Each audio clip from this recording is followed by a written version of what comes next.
Pemirsa, Anda kembali di Selamat Pagi Indonesia. Nah, tahukah Anda bahwa 17 Maret atau hari ini diperingati sebagai Hari Perawat Nasional? Pemirsa, Hari Perawat Nasional berkaitan dengan momentum lahirnya Organisasi Persatuan Perawat Nasional atau PPNI. Tema Hari Perawat Nasional tahun ini adalah Perawat Kuat Bersinergi Membangun Bangsa. DPP PPNI memandang pentingnya memanfaatkan kesempatan ini sebagai momentum meningkatkan kesatuan dan persatuan perawat di Indonesia.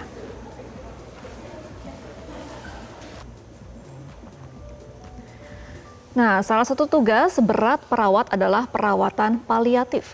Perawatan paliatif adalah perawatan bagi seorang pasien yang tidak dapat disembuhkan dengan cara memaksimalkan kualitas hidup pasien serta mengurangi gejala yang mengganggu dengan memperhatikan aspek psikologis dan spiritual pasien serta keluarga.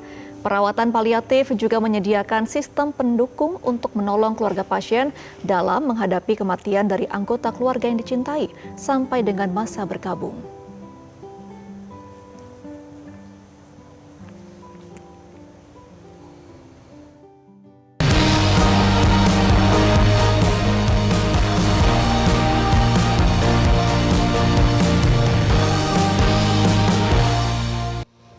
Nah, pemirsa, bagi mereka yang bekerja di dunia perawatan paliatif, kematian bukanlah akhir dari segalanya.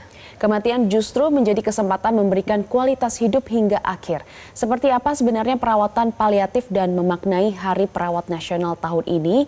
Dalam segmen Cerita Pagi hari ini telah bergabung bersama dengan kami di studio ada Nurs Rina Wahyuni.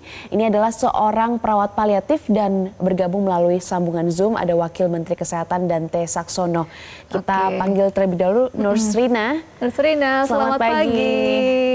Terima kasih sudah datang ke Selamat Hari Perawat Nasional ya, Sus Rina. Terima kasih. Oke, kita juga akan menyapa Pak Dante ya. Ada Wamenkes di sini, Pak Dante. Selamat pagi. Selamat pagi, pemirsa semua. Selamat pagi. Oke, kita akan mulai dialognya ya, Gloria. Kita akan tanya ke Nurs Rina terlebih dahulu. Nurs Rina sudah berapa lama menjadi perawat paliatif ini? Kalau untuk perawat paliatifnya sendiri udah 16 tahun. Tapi sebagai seorang perawat sekitar 25 tahunan. Oh, itu berarti memang konsentrasinya berbeda gitu ya? Iya, tadinya saya di rumah sakit dan sejak 2008 saya bergabung menjadi perawat paliatif di Rachel House. Nurs Rina, kalau kita melihat perawat paliatif ini kan memang masih awam sekali ya di kalangan masyarakat. Nah, seperti apa sih sebenarnya perawat paliatif ini? Sebenarnya perawat paliatif itu adalah yang mereka bekerja penuh dengan empati. Kenapa? Karena di asuhan paliatif itu sangat berbeda karena kita nggak hanya melihat pasien dari segi penderitaan medisnya, tetapi bagaimana juga medis itu fisik itu berdampak ke emosionalnya juga. Nah, kenapa dari hati? Karena begitu seorang perawat ngelihat pasien itu adalah diri dia sendiri atau keluarga terdekatnya, dia melihat penderitaan itu juga terjadi di keluarga terdekatnya, itu kita bisa memberikan pelayanan yang optimal untuk si pasien. Nah, dari saya bilang adalah memberikan asuhan yang bertujuan untuk kualitas hidup si pasien itu sendiri, yang tidak hanya meyakinkan untuk gejala nyerinya hilang, tetapi bagaimana juga gejala-gejala yang lain itu terkelola, kemudian hadir bersama mereka, mendampingi mereka dalam situasi emosional yang berat dalam menerima penyakitnya. Itu untuk asuhan paliatif sendiri. Jadi paling tidak mengurangi rasa sakit dari sang pasien itu sendiri. Betul. Ya? Dan di asuhan paliatif itu tidak hanya untuk pasiennya aja, tetapi bagaimana keluarga juga menjadi fokus asuhan kita, karena keluarga adalah orang yang terdekat dengan pasien. Dan pasti keluarga yang berdampak juga terhadap emosional selama mereka melawat pasien. Support sistemnya begitu ya? Betul. Oke, nah di Hari Perawat Nasional ini ya, Nurs Rina, kita juga akan bertanya kepada Wamenkes Pak Dante. Pak Dante, dari Hari Perawat Nasional seperti hari ini, apa yang bisa dilihat? Apakah memang kesejahteraan perawat ini sudah terjamin hingga saat ini, Pak Dante? Ya, memang secara umum tenaga kesehatan itu dalam menjalankan prakteknya adalah mendapatkan gaji, upah, imbalan jasa, dan tunjangan kerja yang layak. Kami sedang menyusun regulasi untuk menjamin dan meningkatkan kesejahteraan tenaga medis dan tenaga kesehatan termasuk perawat. Sudah ada 2 poin yang utama yang coba kami susun. Yang pertama adalah pedoman penghitungan pemberian gaji, upah, imbalan jasa, tunjangan kinerja tenaga medis dan tenaga kesehatan yang bekerja di fasilitas pelayanan kesehatan, dan pemberian penghargaan serta kenaikan pangkat luar biasa bagi tenaga medis dan tenaga kesehatan yang bertugas di TPK. Itu adalah poin-poin yang kami lakukan untuk meningkatkan kesejahteraan perawat baik di kota maupun di daerah sangat terpencil. Ya, Pak Dante, kalau kita melihat jumlah perawat secara nasional ini ada berapa? Kemudian bagaimana langkah dari Kemenkes memastikan pemerataan jumlah perawat ini hingga ke daerah-daerah terpencil? Berdasarkan atas surat tanda registrasi perawat di bulan Maret 2025 ini, jumlah perawat di seluruh Indonesia itu sebanyak 782.959. Angka ini sudah bagus, mengingat proyeksi kebutuhan melalui perhitungan supply demand per wilayah untuk tahun 2025 itu sebesar 596.547. Jadi kita sudah mengalami surplus tenaga keperawatan. Untuk pemerataan perawat hingga daerah terpencil berdasarkan data kekosongan tenaga sistem informasi SDM kesehatan saat ini sebenarnya sudah 99,86% puskesmas di Indonesia sudah memiliki perawat minimal satu. Upaya pemerataan hingga daerah terpencil ini dilakukan melalui pengangkatan calon ASN, penugasan khusus, dan advokasi pemerintah daerah untuk melakukan redistribusi perawat dari Fasiankes atau fasilitas pelayanan kesehatan yang memiliki kelebihan tenaga perawat ke fasilitas kesehatan yang mengalami kekurangan perawat di daerah terpencil wilayahnya. Oke, baik. Berarti kalau dari data sudah hampir merata ya jumlah perawatan. Tapi kalau dari Nur Srina sendiri untuk perawat paliatif ini spesifik, sebenarnya sudah merata belum sih dari pandangan Nur Srina? Khusus untuk asuhan paliatif itu belum, terutama di daerah-daerah. Tapi untuk di Jakarta mungkin akses untuk asuhan paliatif mudah didapat, tapi yang paling susah itu adalah akses untuk rawat rumahnya. Makanya peran perawat untuk praktek mandiri keperawatan dan menjalankan home care itu sangat penting banget untuk asuhan paliatif. Yang paling utama itu di daerah, mereka belum, hampir semua daerah mungkin yang asuhan paliatif rawat rumah itu minim sekali, bahkan tidak ada. Oke, kalau menurut Nur Srina sendiri selama kurang lebih 25 tahun ini menjadi perawat ya, bagaimana kesejahteraan perawat? Kalau kita bicara soal kesejahteraan, apalagi seorang perawat, tentu tidak dilihat dari upah gaji yang diterima, tapi yang paling penting adalah kesejahteraan secara emosional saat bekerja.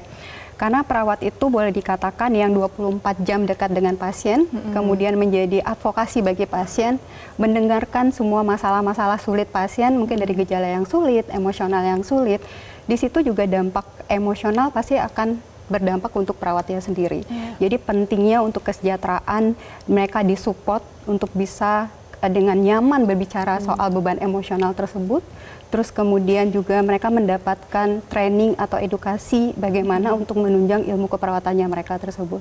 Tentu juga pelatihan-pelatihan komunikasi, kemudian training-training, salah satu adalah dalam asuhan paliatif. Oke, nah Nur Srina mumpung lagi ada Pak Dante nih sebagai Wamenkes, ada nggak sih yang ingin disampaikan atau ingin ditanyakan kepada pihak dari Kemenkes sendiri? Oke, mungkin kalau dari Kemenkes pertanyaan atau harapan adalah salah satunya tentu sejauh mana nih Pak sekarang asuhan paliatif berkembang terutama di Indonesia. Kalau di Jakarta kita bicara akses itu gampang, tapi rencana Kemkes untuk asuhan paliatif di daerah, bahkan di pelosok-pelosok terpencil itu sangat penting.